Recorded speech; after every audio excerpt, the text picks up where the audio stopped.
Samantha हमेशा से सोचती थी कि उसके परिवार का घर साधारण था, कुछ भी खास नहीं। एक शांत पड़ोस में स्थित यह एक सफेद बाड़ और एक अच्छी तरह से बनाए गए बगीचे के साथ एक आरामदायक 2 मंजिला घर था। फिर भी जब वह एक दोपहर धूल भरे अटारी में घूम रही थी तो कुछ असामान्य ने उसका ध्यान खींचा।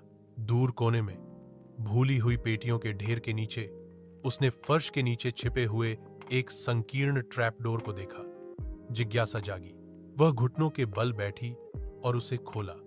नीचे स्थित छोटा सीढ़ीदार मार्ग एक धुंधले बासी सुरंग की ओर जाता था। दीवारें पत्थर से बनी थीं और एक हल्की ठंडी हवा अंदर से फुसफुसाती हुई लग रही थी। दिल की धड़कनें तेज होने के साथ सामंथा सावधानी से नीचे उतरी, उसकी टॉर्च अंधेरे को चीरती हुई। सुरंग उसकी उम्मीद से कहीं ज्यादा लंबी फैली हुई थी, जो धरती के नीचे मुड़ती और घूमती थी। उसे यह एहसास नहीं हो रहा था कि वह अतिक्रमण कर रही है, कि कोई उसका इंतजार कर रहा है। अनंत काल के बाद सुरंग आखिरकार एक छिपे हुए कमरे में खुल गई।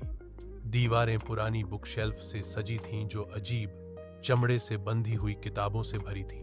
कमरे के केंद्र में एक पुरानी डेस्क धूल भरी कागजों और पत्रिकाओं से घिरी हुई थी। जैसे ही सामंथा दस्तावेजों को पढ़ रही थी, उसके हाथ कांप रहे थे। रिकॉर्ड में वर्जित अनुष्ठानों और गुप्त समाजों का उल्लेख था, जिसमें उसके परिवार का नाम बार बार उल्लेखित था। जितना गहरा उसने पढ़ा, उतना ही उसने महसूस किया कि उसके परिवार का इतिहास गहरे रहस्यों से जुड़ा हुआ था, ऐसे रहस्य जिन्हें दफन रहना था। उसने कुछ ऐसा उजागर किया था जिसे किसी को नहीं जानना चाहिए था, कुछ ऐसा जो पीढ़ियों से छिपा हुआ था। खोज का भार उस पर जम गया। उसने अपने पीछे से सबसे हल्की आवाज सुनी, एक फुसफुसाहट, धीमी और ठंडी। वह अकेली नहीं थी।